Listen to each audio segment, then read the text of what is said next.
Hello, this Mysticope video, paying tribute to classic Warner Brothers animator Tex Avery, was sponsored by Sean over on Patreon. If you want to throw your support and possibly suggest some video ideas of your own, guaranteeing that spot on the schedule, just visit my Patreon. Link is in the description. And now, on with the show. When thinking of the classic Looney Tunes cartoons, we immediately think of their fast-paced lunacy, wacky exaggerated animation, and crazy animals bouncing all over the screen with no regard for real-life physics. Many of the talented artists at Termite Terrace certainly played a role in crafting the legacy of that famous animation unit, but the one most often credited for the no-holds-barred cartoon style is Tex Avery. When we see a cartoon character stretch their eyes out in shock, Avery is certainly the name we find ourselves most associating with that gag. Tex Avery's importance in animation history cannot be denied. While he began his career working on the Oswald the Lucky Rabbit cartoons for Walter Lantz, he would really take off and flourish creatively when he started working at Warner Brothers. Avery's first notable contribution was his complete redesign of Porky Pig. Warner Brothers cartoons at the time went for an approach not too dissimilar to what Disney was producing at the time, with an emphasis on cute animals. Avery took Porky and made him funnier and more of an everyman. However, his most notable contribution to the Looney Tunes roster is Daffy Duck, in my opinion, the greatest cartoon character ever created.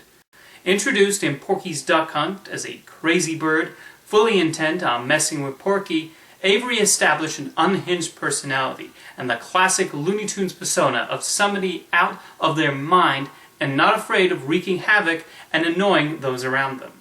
Avery was also one of a number of artists who helped create Bugs Bunny and eventually directed the Wascally Wabbit's first official cartoon, A Wild Hare, where he first uttered the classic phrase, "What's up, Doc?" You have Mr. Avery to thank for that immortal line. Avery's emphasis on wacky and fast-paced gags definitely reverberated through the Termite Terrace, and that's why he deserved to be considered one of the fathers of Looney Tunes. Often he would take a farcical approach to parts of society, long before the likes of Mad Magazine turned such parodies into an art. Avery would parody classic fairy tales, zoo animals, and even celebrities. Characters of the famous people of the day was a frequent theme in his cartoons, and it's impressive Warner Brothers gave him the freedom to mock their stable of stars, most prominently in Hollywood's Steps Out. Eventually, Avery left Warner Brothers and went over to MGM. There, he took his animation and comedy styles to the next level, and he was allowed to go even zanier and over the top. His first assignment was a particularly plum one, with the Three Little Pigs parody Blitz Wolf, a World War II propaganda cartoon that was unrelentless in its depiction of a wolf modeled after a certain dictator.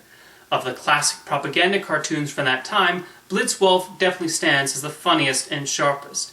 Another innovative and boundary-pushing cartoon Avery made at MGM was Red Hot Riding Hood.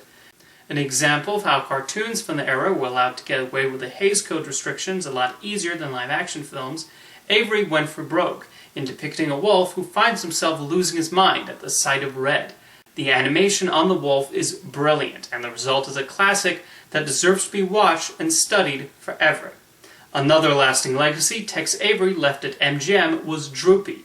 This deadpan canine managed to create many laughs from little movement, and Avery knew how to pair him up with the right adversaries. It's through the Wolf and Droopy cartoons that we also see how Avery understood movement.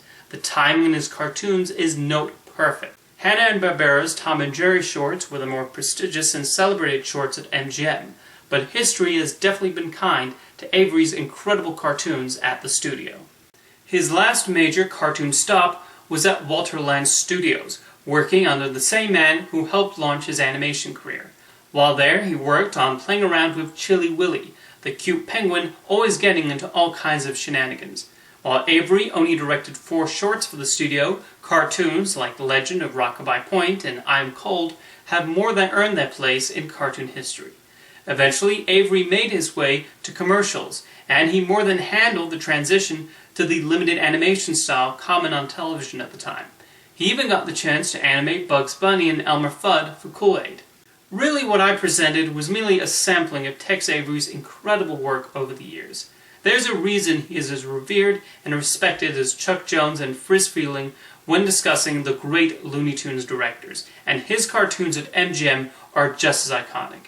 So whenever you see a wildly exaggerated movement in an animated feature or television series, you can thank Tex Avery for planting that influence in many an animator's head. Thank you for your incredible contributions to the legacy of animation, Mr. Avery. We certainly won't forget your madcap animated brilliance. See you next time.